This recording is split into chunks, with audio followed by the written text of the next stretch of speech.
Karena waktu kita tidak panjang jamaah, ana akan masuk ke sesi tanya jawab. Ini pertanyaan pertama. Bismillahirrahmanirrahim. Assalamualaikum Ustaz, ana mau bertanya. Waalaikumsalam warahmatullahi wabarakatuh.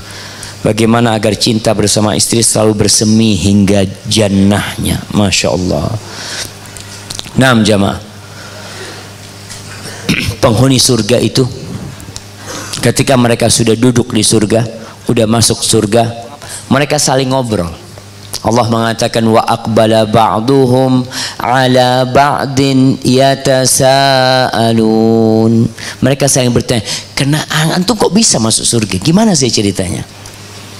Mereka mengatakan, "Inna kunna fi ahlina musyfiqin." Kita waktu hidup di dunia, kita itu takut sama keluarga kita.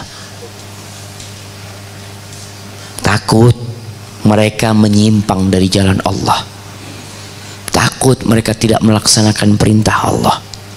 Takut mereka akhirnya masuk surga. Inilah yang membuat seseorang terdorong untuk masuk surga. Rasa takut jamaah. Tumbuhkan rasa takut. Pelajarin agama Allah Subhanahu wa taala. Ajak istrinya untuk senantiasa taat kepada Allah. Bangunkan istrinya untuk salat malam. Rahimallahu rajulan qama minal lail. Allah merahmati seorang lelaki yang bangun di malam hari. Fasalla, dia bangun dan salat malam. Setelah salat malam, dia bangunkan istrinya.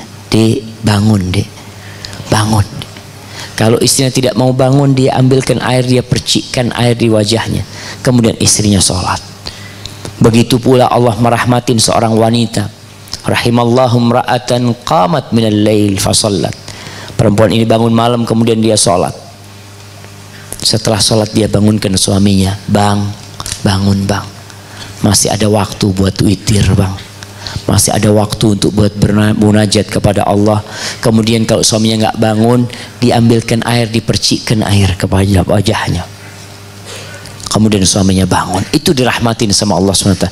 Cara-cara seperti inilah, saling memaafkan, saling menutupi, saling mendoakan, insya Allah akan bisa bersama istrinya menuju surga Allah Subhanahu Wa Taala.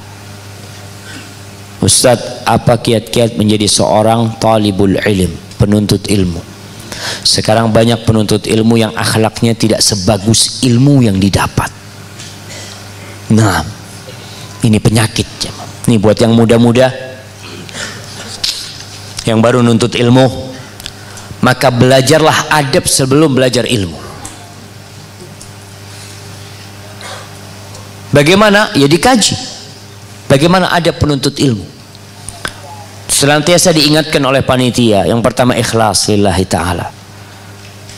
Yang kemudian berusaha untuk menjadikan majelis ini memang majelis menuntut ilmu. Dicatat. Alhamdulillah anda lihat sebagian mencatat. Sebagian hanya menyimak dan mendengarkan. Alhamdulillah. Yang hadir di majelis ilmu itu 3. Alim,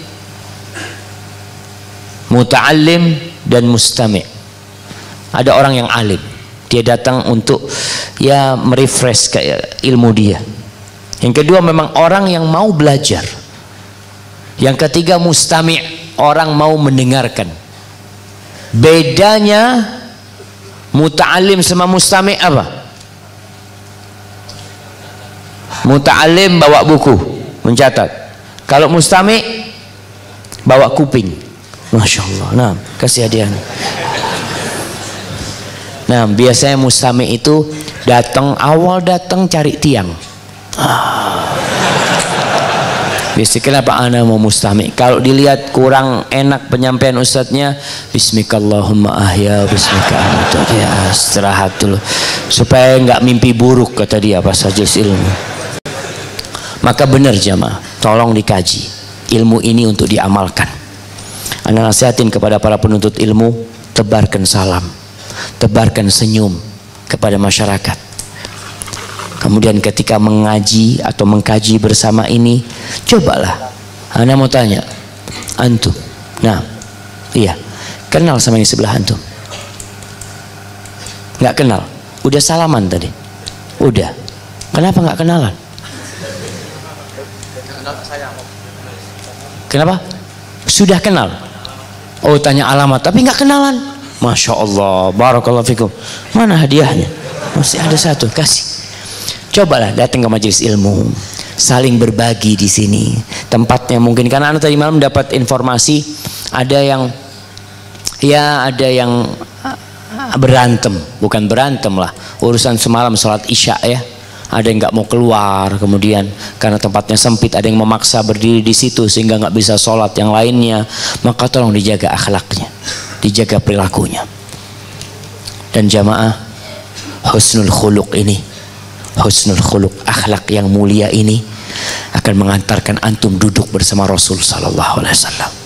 Bukan yang ilmunya banyak, bukan yang hafalan hadisnya banyak, la.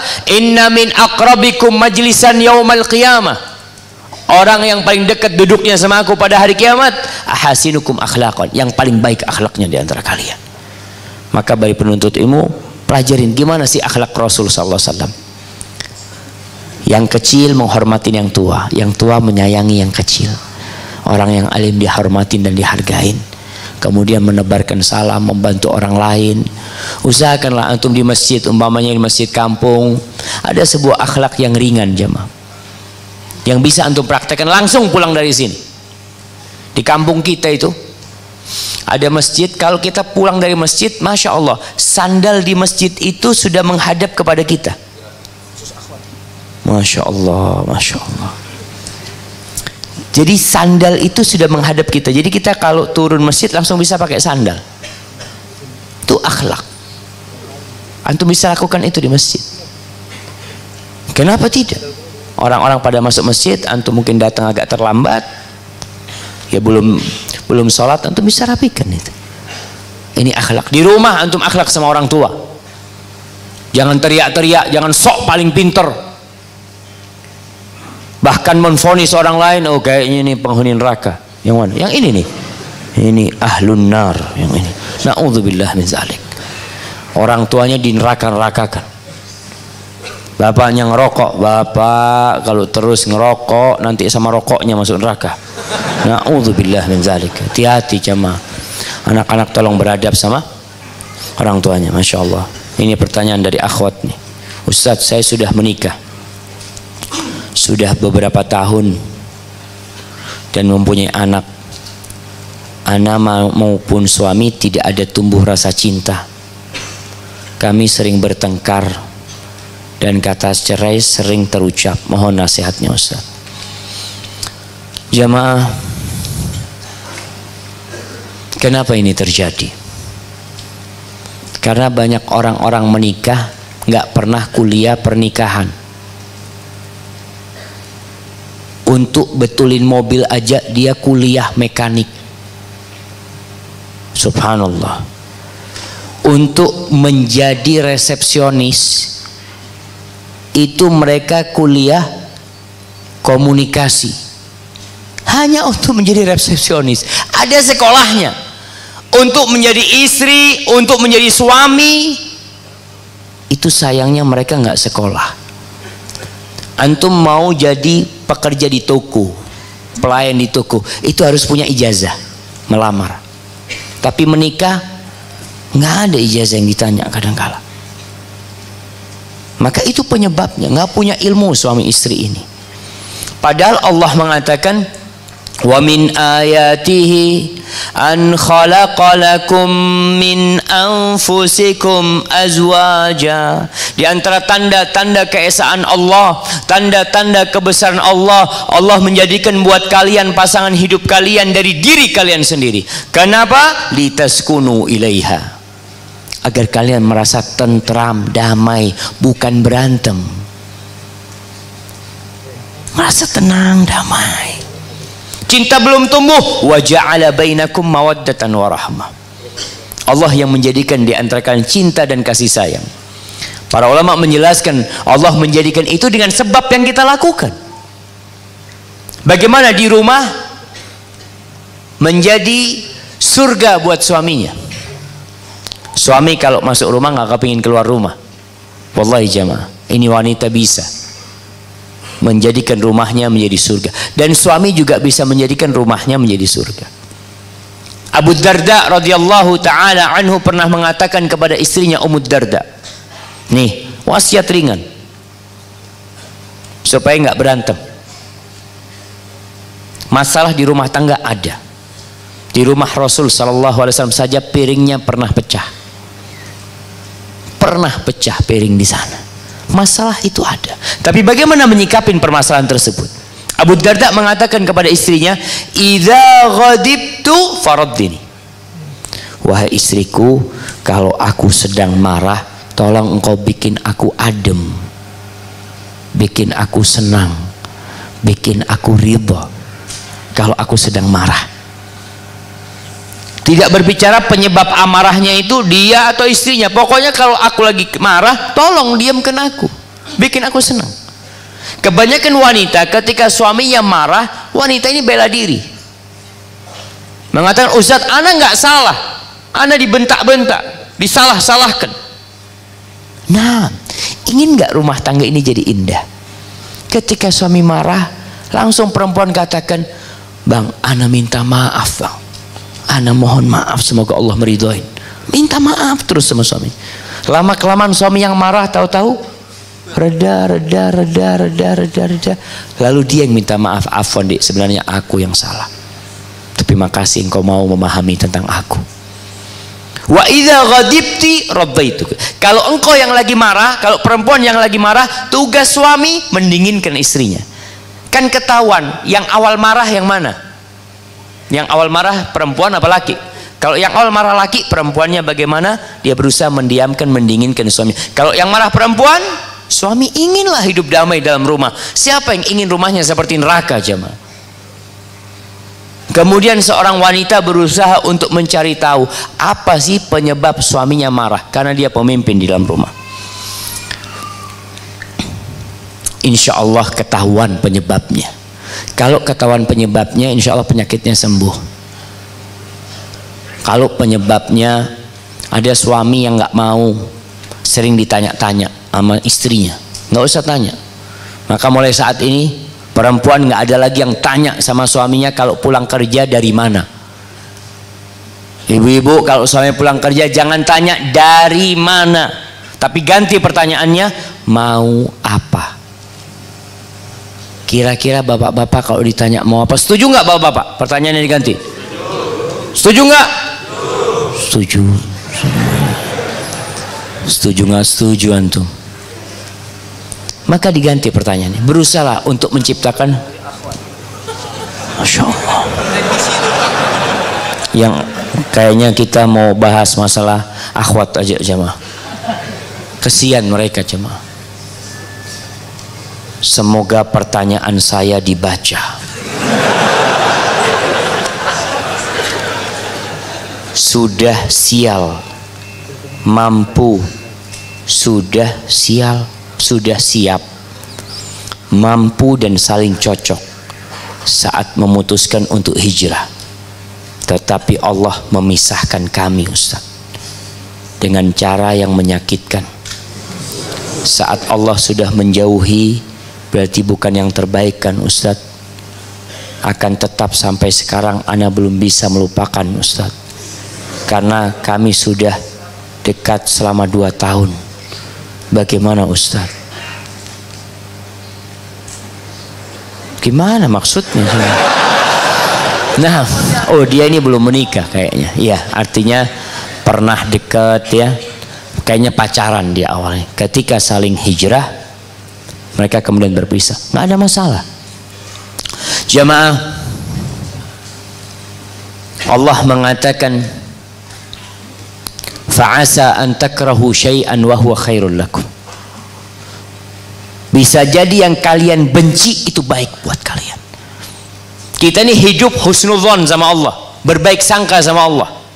Tatkala ada sebuah masalah yang kita hadapin, maka hendaklah berbaik sangka. Insya Allah Allah kasih yang terbaik buat kita. Allah mengatakan dalam sebuah hadis qudsi, ana inda dhanni abdi bi. Aku tergantung prasangka hambaku kepadaku. Falyadhunna bi ma syaa. Maka hendaklah dia berprasangka kepadaku semau dia. Maka kalau anti mengatakan perpisahan yang sangat menyakitkan, seharusnya anti berhusnudzon sama Allah.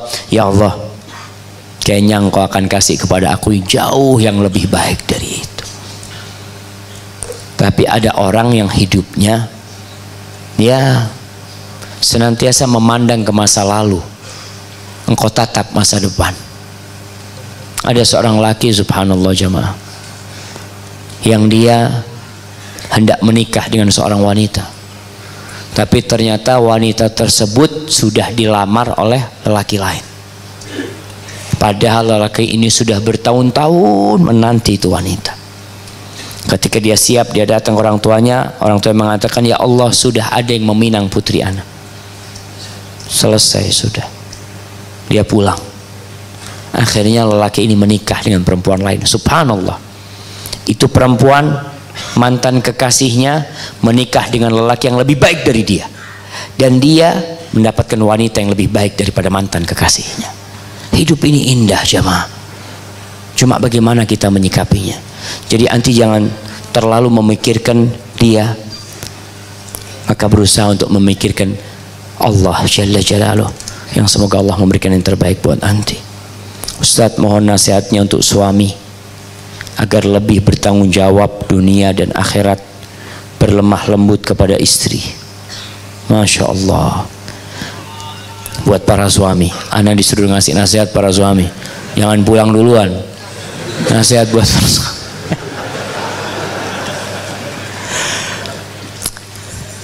Jamaah, buat para suami, tugas terberat seorang suami adalah menjadi suami. Naam.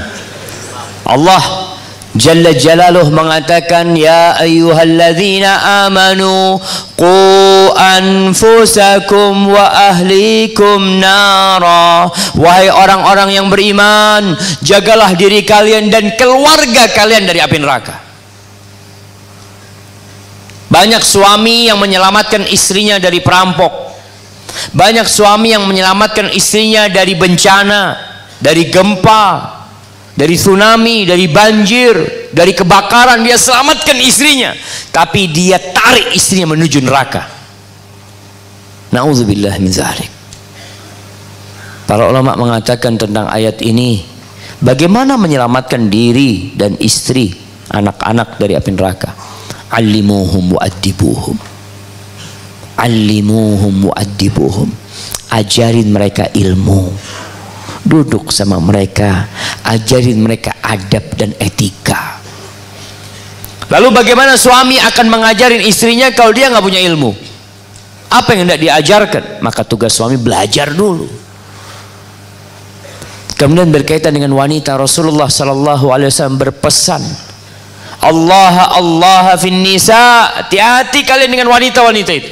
Jaga tuh perempuan-perempuan. Memberikan wasiat kepada lelaki untuk berbuat baik kepada wanita. Fa innakum akhadtumuhunna bi amanillah wastahlaltum furujahunna bi kalimatillah.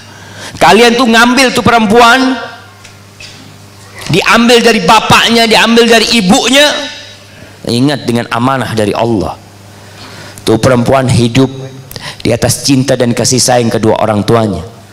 Lalu engkau ambil amanah dari Allah, dipindahkan kepada dirimu. Perempuan yang awalnya haram jadi halal gara-gara kalimatullah. Maka para lelaki akan bertanggung jawab jamaah.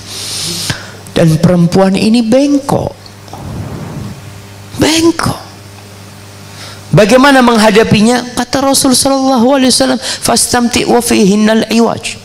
Engkau bersenang-senanglah dengan wanita dalam posisi tahu perempuan ini bengkok. Dia akan melakukan kesalahan dan akan mengulangi kesalahannya dan akan berbuat lagi kesalahan.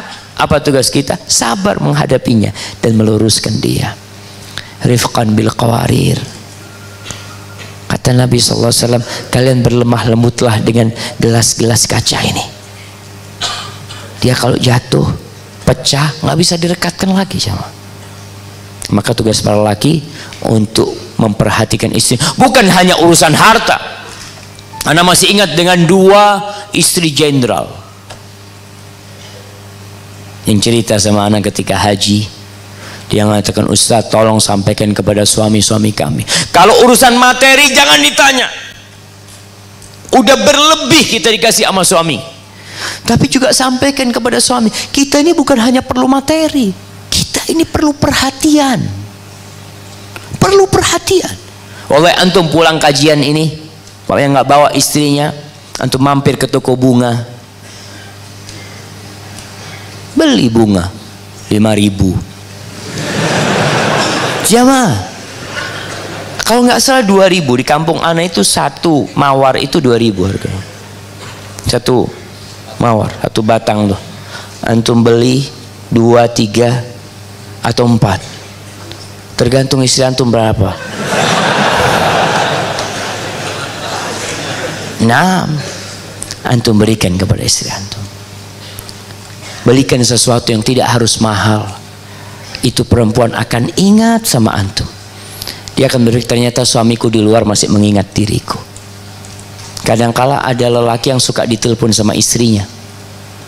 Ketika ditelepon sama istrinya, subhanallah, ada apa telepon lagi? Kalau temennya yang telepon, oh, Masya Allah, ahlan wa sahlan, apa kabar antum, lama antum, Masya Allah. Istrinya seakan-akan, padahal orang yang terbaik adalah orang yang paling baik sama istrinya. Barakallahu fikum.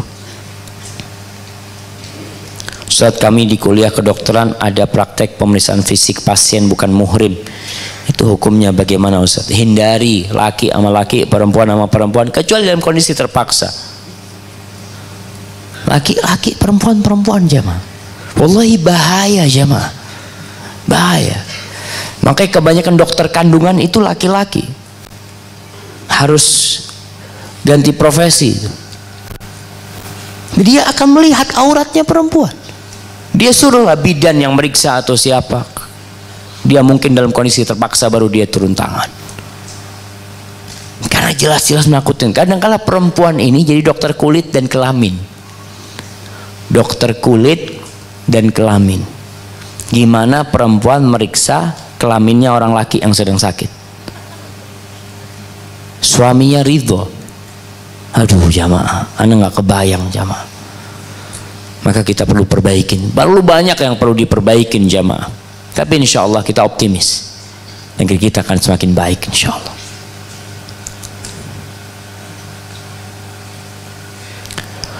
Assalamualaikum.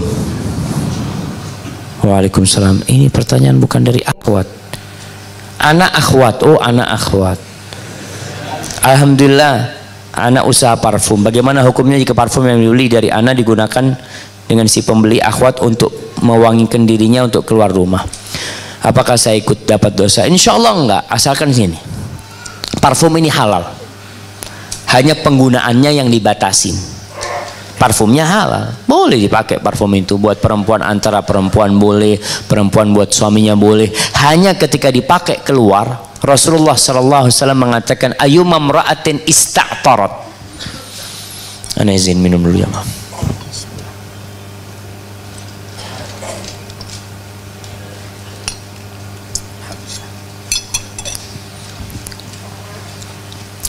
Kata Nabi SAW, ayyuma imra'atin ista'tharat famarat ala qaumin liyajidu rihaha fahiya zaniyah. Perempuan mana saja yang menggunakan parfum kemudian keluar rumahnya sehingga aromanya dicium oleh lelaki-lelaki, maka perempuan ini pezina, pelacur. Itu kata Nabi SAW. Karena tadi kalau bicara Islam ini berusaha untuk menghormati wanita, menjaga wanita, menghargai wanita. Safar tanpa mahram nggak boleh, untuk menjaga dia. Nggak boleh pakai parfum keluar rumah untuk menjaga dia. Sampai ada laki-laki preman ini jamaah. Kalau dia melihat wanita yang pakaiannya terbuka yang pakai parfum, dia godain. Lalu ditanya, kenapa antum kok nggak godain yang pakai jilbab? Ya gimana kita mau godain dia? Dia menjaga kehormatan dirinya. Yang ini kan memang nggak menjaga kehormatan dirinya. Dia kepingin kita memandang dia, dia kepingin kita godain dia, dan dia kadang-kala nggak mau, ya mau sebenarnya, ngomong doang. Ini ucapan seorang preman-preman menceritakan seperti itu jamaah. Maka tugas anti ketika jualan parfum, anti taruh di tempat anti penjelasan tentang wanita, hukum wanita memakai parfum, supaya dia faham parfum ini boleh, tapi nggak boleh dipakai keluar. Kita memberikan penjelasan seperti itu, semoga dia jadi faham. Barakallahu fikum. Ustadz, bagaimana sikap kita jika kita menggibain saudara kita dan dia tahu kita sudah minta maaf dan tobat, tapi dia tidak mau memberi maaf. Apa yang harus kita lakukan agar tidak menjadi orang yang rugi, Ustaz? Anti perbanyak doa buat dia, perbanyak doa buat orang itu. Terus anti perbanyak doa, sehingga pada hari kiamat tatkala di sidang, anti sudah punya amalan yang cukup untuk membalas dosa yang anti lakukan terhadap dia. Wallahi jamaah, hukukul ibad, hak sesama manusia ini dibangun di atas rasa kikir dan pelit. Dan itu menjadi hak dia. Untuk tidak memaafkan menjadi hak dia. Tapi dia juga harus tahu diri. Jangan sok suci antum tidak mau memaafkan. Apakah antum nggak mau dimaafkan sama Allah SWT? Orang yang suka memaafkan, maka Allah akan memaafkan dia. Orang yang tidak suka memaafkan, ya nanti akan ada hitungan antara antum sama Allah Subhanahu wa taala.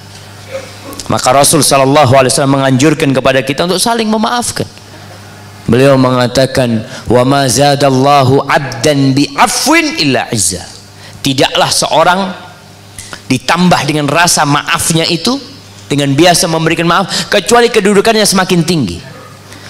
Karena ada opini yang dibangun di masyarakat, kalau orang memaafkan itu antum takut sama dia, antum seharusnya balas dendam sama dia. Lah, antum semakin terhormat bukan semakin terhina. Cuma tadi memang kalau orang itu tidak memaafkan, ya antum harus banyak-banyak mendoakan dia. Ada yang sudah dijawab. Apakah seorang sudah terlanjur berzina dan bertobat, apa yang harus dilakukan untuk menebus dosa? Selain tobat, perbanyak amal soleh. Perbanyak amal soleh. Terus tambahin amal soleh. Sholatnya tambahin, qobliyah, ba'diyah. Berbakti sama orang tua, bermanfaat buat orang lain. Dan jauhi tempat-tempat perzinaan. Na'udzubillah min dzalik. Ustaz, bagaimana hukumnya wanita memasang pose wajah di medsosnya? Kenapa dia pasang? Untuk apa? Untuk dinikmatin oleh orang? Maka adalah wanita menjaga kehormatan dirinya. Memang kalau bicara aurat, ada dua pendapat para ulama. Apakah wajah termasuk aurat atau tidak? Sehingga yang berpendapat wajah aurat mereka mewajibkan pakai cadar. Yang berhadapan bahwasanya tidak perlu menutup wajahnya, tapi itu sebuah kehormatan, maka itu adalah pendapat yang kedua. Mungkin itu pendapat yang kuat juga. Namun kenapa harus dipasang di sana? Untuk apa tujuannya?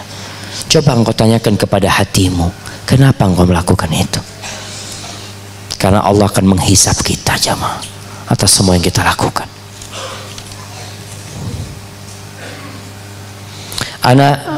Ada seorang ikhwan, dia sudah mengkhidbah ana, dan orang tua ana menerima dia dengan baik. Dan sewaktu umi ana masih hidup, dia berjanji untuk menikahi ana setelah selesai kuliah. Qadarullah, sekarang umi ana sudah meninggal dan dia pergi begitu saja tanpa bilang apapun sama abi. Jujur, ana sudah berharap pada Allah, beliaulah kelak pendamping ana. Bagaimana sikap ana harus menghadapinya? Masya Allah jemaah, antum lihat banyak kisah cinta yang belum selesai ceritanya. Ini belum selesai. Tapi seharusnya tatkala itu terjadi, tadi yang anda sampaikan, husnudzon sama Allah. Allah akan kasih yang lebih baik dari dia. Allah akan kasih yang lebih baik dari dia. Dan nanti terus berusaha memperbaiki diri. Jadi wanita ini, tatkala dia memperbaiki diri, terus meningkatkan keimanannya, terus mengangkat ketakwaannya kepada Allah Jalla Jalaluh, ingat, wanita-wanita yang baik, at-thayyibat lit-thayyibin, buat lelaki-lelaki yang baik. Insya Allah Allah menyediakan buat anti yang lebih baik. Husnudzon jamaah.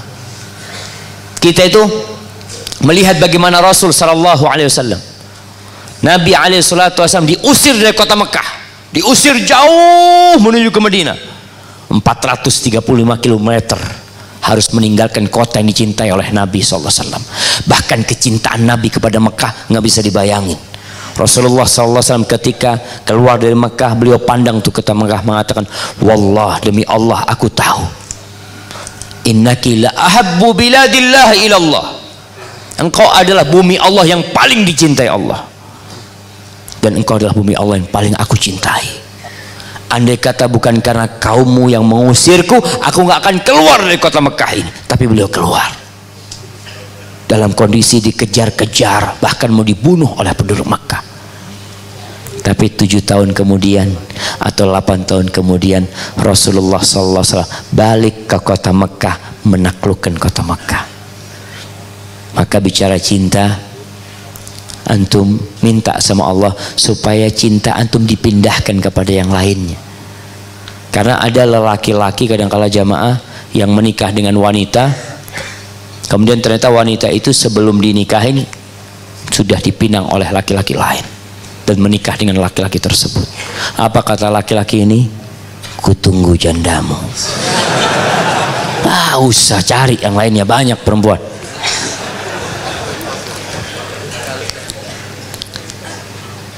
Ana 6 tahun yang lalu pernah mencuri pakaian di toko saya kerja,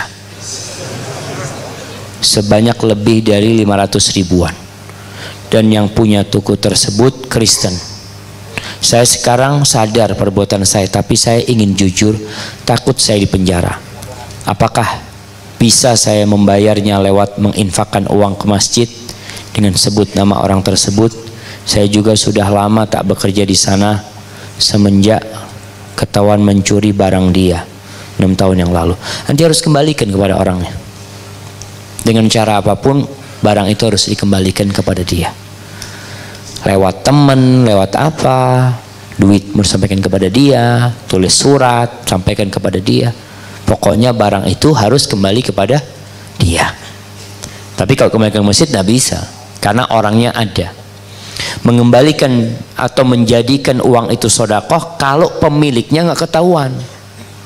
Kita pernah utang, pernah ngambil barang dulu waktu ana SMP itu, Ustaz, ana sering makan di kantin nggak bayar, Ustaz. Banyak antum tuh yang SMA ada bayar, makan tahu 3 bayarnya 2, yang 1 harap itu sama. Terus gimana? Antum harus balikin, harus balikin. Kalau orangnya ada di mana, balikin. Ini duitnya kira-kira sekian, minta maaf ana seperti itu. Kalau sudah lupa, cari tahu antum. Jangan kalau sudah lupa, cari tahu orangnya, karena dia akan tahu antum pada hari kiamat, akan datang kepada antum. Nih fulan nih. Makanya di dunia antum harus cari semaksimal mungkin di mana orang tersebut yang ada. Kalau nggak ketahuan setelah berusaha mencarinya, di sini baru kita sodakoh buat orang tersebut duitnya itu. Barakallahu fikum.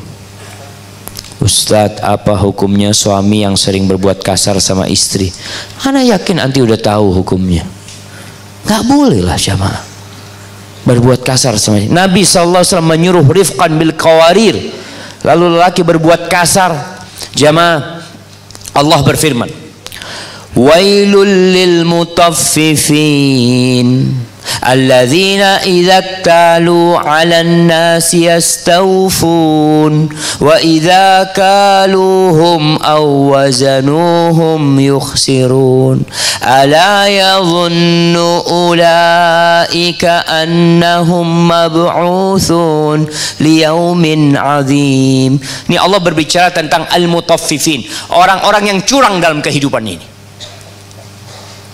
Dicontohkan dalam ayat ini orang yang mengurangi timbangan. Kalau beli, dia maksa timbangannya itu full, bahkan dia minta tambahan bonus ya atau apa. Tapi kalau dia yang jual, dia kurangin timbangan. Syekh bin Utsaimin rahimahullahu ta'ala menjelaskan bahwa termasuk mutaffifin suami-suami yang menuntut haknya kepada istrinya, tapi dia tidak melaksanakan kewajibannya kepada istrinya. Masuk mutaffifin. Jangan sampai istri antum nanti pada hari kiamat berdiri di hadapan Allah menjadi lawan antum pada hari itu. Nih suami ana ya Allah, yang senantiasa mencaci maki ana ya Allah, yang lisannya tidak terjaga. Kalau marah kebun binatang keluar, WC keluar di lisan dia. Kenapa ketawa antum? Wallahi jamaah, Kadangkala WC itu bisa keluar dari lisannya dia. Na'udzubillah min dzalik. Antum bisa bayangin kau keluar dari mulut dia. Tapi itu keluar beneran. Na'udzubillah min dzalik. Maka hati-hati para suami, jangan sampai antum berhadapan sama istri antum. Istri antum sabar puluhan tahun dicaci maki sama antum, antum berbuat kasar sama dia. Faman ya'mal mithqala dzarrah khairan yarah. Sebesar dzarrah kebaikan antum akan lihat, sebesar dzarrah keburukan antum akan lihat. Wallahi jamaah, timbangan pada hari kiamat itu sangat sensitif sekali. Allah mengatakan wa nada'ul mawazinal qist liyaumil qiyamah fala tudlamu nafsun syai'a. Makanya istri-istri yang dizalimin sama suaminya sabarlah dengan harapan membesarkan anak-anaknya, anak-anaknya berbakti. Urusan suami, anak akan hadapin dia di hadapan Allah Subhanahu wa taala. Itu boleh jamaah. Barakallahu fikum.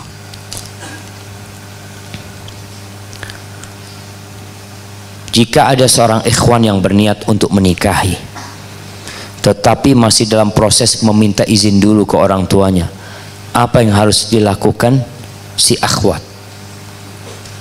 Ya nunggu. Tapi masih menunggu, menanti jamaah.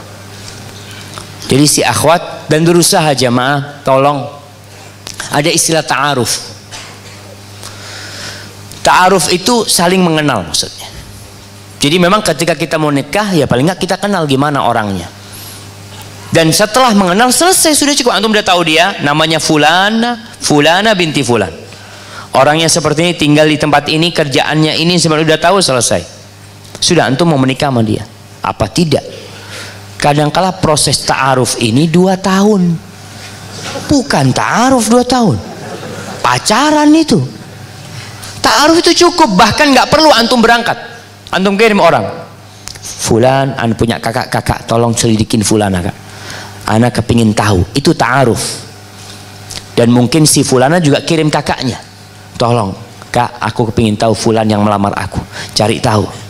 Kemudian kalau sudah saling mengetahui, ya sekarang mau ada melamar atau mau nador.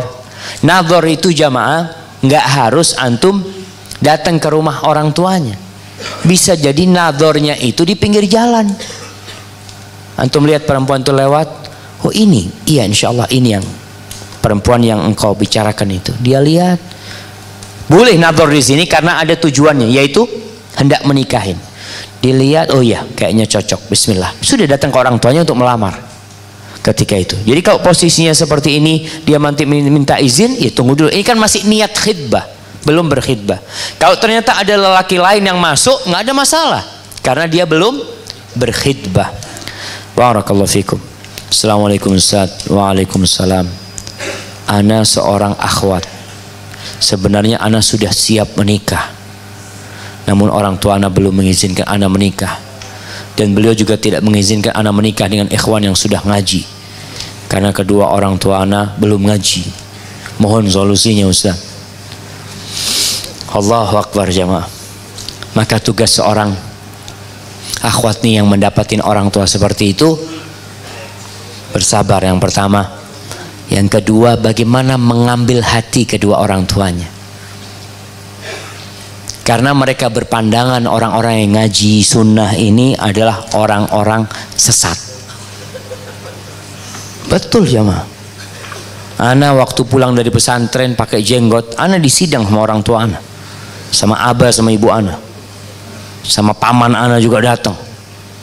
Dia tanya, ikut aliran apa ini, jenggot-jenggotan ini?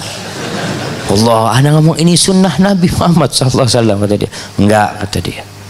Ini ikut aliran apa? Yang pakai jenggot itu orang-orang tua. Ini masih muda, ada apa pakai jenggot? Ana ngomong mana ami orang tua pakai jenggot? Pada dipotong jenggotnya mereka. Ini urusannya keyakinan, ini sunnah. Ini ribut. Dan itu sebenarnya karena cinta. Orang tua melakukan itu kepada anti karena cinta. Dia nggak ingin anti nikah dengan seperti itu karena takut tersesat kemudian masuk neraka. Itu yang ditakutkan orang tua sebenarnya. Berarti kan masalahnya pemahaman yang perlu diluruskan. Perlahan-lahan bagaimana kecintaan orang tua antum itu dibalas dengan cinta pula. Bukan anti marah-marah sama orang tua, menyalahkan orang tua. Ini orang tua Ustaz kayak gini, nggak tahu diri macam enggak. Mereka cinta sama anti. Tugas anti bagaimana mengambil hati orang tua. Tunjukkan bahwa yang anti pelajarin selama ini itu sesuai dengan Al-Quran, sesuai dengan sunnah, nggak nyeleneh.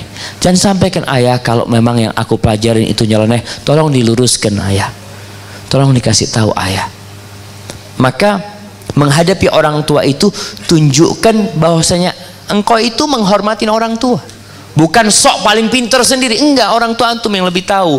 Ayah, kadang-kala orang tua itu kan kayak gitu, ini kencing belum lurus ini, kata dia. Wah, anak sampai sekarang belum tahu yang kencingnya lurus. Itu kadang-kala mereka nggak mau dengar jamaah. Berdosakah ana menolak lamaran ikhwan yang dijodohkan kedua orang tua ana karena alasan ana ikhwan tersebut masih merokok dan sering meninggalkan sholat? Ya, memang harus ditolak yang kayak gini jamaah. Nah, ditolak dan sampaikan kepada orang tua. Banyak pemahaman-pemahaman di masyarakat yang perlu diluruskan dan kita harus punya peran di sana. Tapi dengan akhlak, dengan adab dan etika. Gimana orang bakal menjadi imam kalau dia nggak sholat? Merokok, tadi Anda sampaikan atau kemarin Anda sampaikan, ada perempuan yang merana punya suami perokok. Kenapa Ustaz? Kalau mencium Ustaz, baunya kayak asbak Ustaz. Nah, seperti itu. Ada hal-hal yang, ya bagaimana dia akan menikah yang seperti itu? Maka sampaikan kepada orang tua, sampaikan, ayah, aku kepingin seorang laki-laki yang pertama dia sholat berjamaah di masjid, yang dia mengamalkan agama Allah ini sesuai dengan yang diperintahkan Rasul Sallallahu Alaihi Wasallam. Mau wajahnya kotak, oval, bulat, nggak ada urusan ayah. Yang penting, nah ada yang seperti itu. Artinya dia nggak mikirin warna kulit, mau terang, mau gelap, apalah, Bismillah. Ada yang seperti, sampaikan kepada orang tua kriteria yang anak inginkan ayah. Kalau ayah ibu nggak dapat, ya anak akan terus berdoa dan berharap anak tidak akan menikah kecuali dengan keridhaan kedua orang tua. Artinya bahasanya bahasa yang positif sama orang tua, bukan malah kabur, lari. Jangan. Ustaz, bagaimana cara menyelenggarakan fardu kifayah seorang muslim yang transgender, operasi jenis kelamin, yang merubah dirinya yang awal laki-laki menjadi bentuk punya wanita? Apakah kita menyelenggarakan dengan bentuk seorang sebagai wanita atau dia sebagai awalnya laki-laki? Ya tetap laki-laki dialah jamaah. Anak pernah, ini teman cerita, waktu itu ada razia waria di alun-alun, di razia perempuan itu, tangkap sama Satpol PP. Siapa namanya? Santi. Siapa namanya? Joko, Pak. Dia dia itu tetap laki jamaah, tapi dia itu berusaha untuk apa? Untuk menjadi suaranya perempuan. Tetap laki, nggak akan bisa, kecuali ada memang yang lahir dua kemaluannya. Maka di sini para ulama menyebutnya diikutkan kepada mana yang paling dominan di situ umpamanya, seperti itu. Tapi kalau dia laki tetap laki. Barakallahu fikum.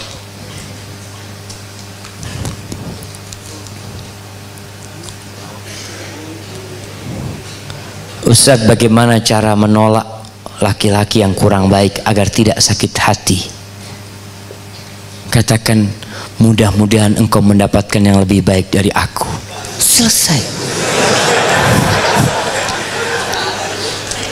Dan ini ikhwan-ikhwan nih, yang bujangan-bujangan ini, ketika antum melamar, antum itu ada dua pilihan, diterima atau ditolak. Ada yang mau datang. Udah habis waktunya belum kan? Hah? Masih banyak pertanyaannya. Masya Allah, tinggal satu lagi pertanyaannya jamaah. Yang mana tadi?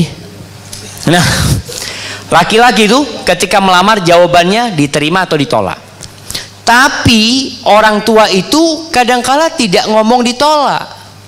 Datang, ana mau melamar Putri Anti. Aduh, anaknya masih mau sekolah. Katanya, saya tunggu, siap Bapak. Antum tuh ditolak.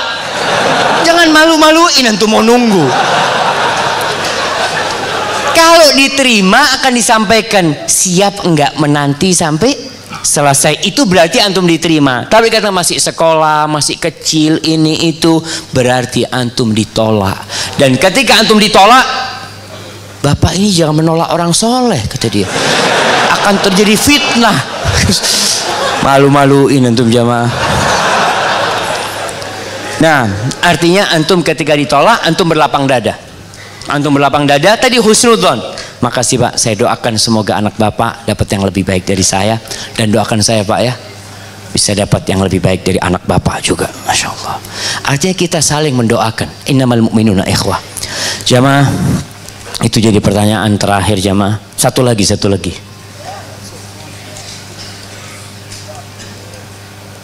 Ada seorang suami yang selalu disibukkan dengan HP-nya. Terkadang pulang ke rumah HP-nya pasti yang dilihat dulu. Jangankan untuk ngajak ngobrol istrinya, lihat wajah istrinya saja tidak sempat.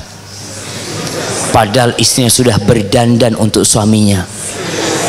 Mungkin karena suami sudah terbiasa melihat wajah-wajah wanita di luar sana yang lebih cantik dari istrinya. Dalam hal ini istrinya diam saja dan berdoa saja semoga Allah memberikan kekuatan untuk bisa lebih banyak bersabar lagi, dan semoga Allah membuka mata hati suami.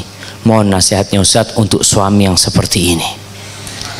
Jamaah, antum perlu tahu, di masa Rasul Sallallahu Alaihi Wasallam ada sahabat yang kerjanya sholat terus, nggak mikirin istrinya. Ini ibadah nih sama Allah. Dipanggil sama Nabi Sallallahu Alaihi Wasallam, Nabi negur dia, wa inna li nafsika alaika haqqa. Engkau dirimu punya hak, istrimu juga punya hak, matamu juga punya hak. Bayangkan, ini ibadah terus ya mah, sholat terus, disuruh tidur sama Nabi, disuruh peduli sama istrinya. Karena mereka punya, apalagi sama HP sekarang. Jangan sampai HP itu merenggut banyak kebahagiaan kita aja. Maka usahakan bagi para suami, kalau masuk rumahnya matikan HP-nya. Matikan HP-nya, taruh sudah HP-nya. Istri juga seperti, dan para istri ketika suami datang lagi telepon langsung matikan. Suami matikan langsung. Suami kalau lagi datang sekarang. Dan berusaha ketika mau buka HP di rumah, kalau memang sesuatu yang penting ngomong, afwan ada yang telepon ana. Ini untuk saling menghormati dan menghargai jamaah. Wallahi kebahagiaan itu tidak di HP. Kebahagiaan itu berada dalam hati kita dengan kehidupan yang penuh dengan keindahan jamaah. Hadza wallahu a'lam bishawab. Itu yang bisa ana sampaikan. Mohon maaf banyak pertanyaan yang tidak bisa dijawab. Ana mohon kepada panitia supaya pertanyaannya disimpan dan ana akan bawa. Mudah-mudahan suatu saat ana bisa jawab lewat media atau apa. Jamaah rahimakumullah, ana ucapkan terima kasih, jazakumullah khairan kepada semua yang hadir di tempat ini, khususnya kepada panitia, khususnya kepada pihak masjid. Ana mohon maaf atas segala kesalahan, segala ketidaknyamanan. Apabila yang ana sampaikan benar itu dari Allah, kalau yang salah itu dari diri ana pribadi, Allah dan Rasul terbebaskan dari kesalahan itu. Subhanakallahumma bihamdika asyhadu an la ilaha illa anta astaghfiruka wa atubu ilaik. Assalamualaikum warahmatullahi wabarakatuh.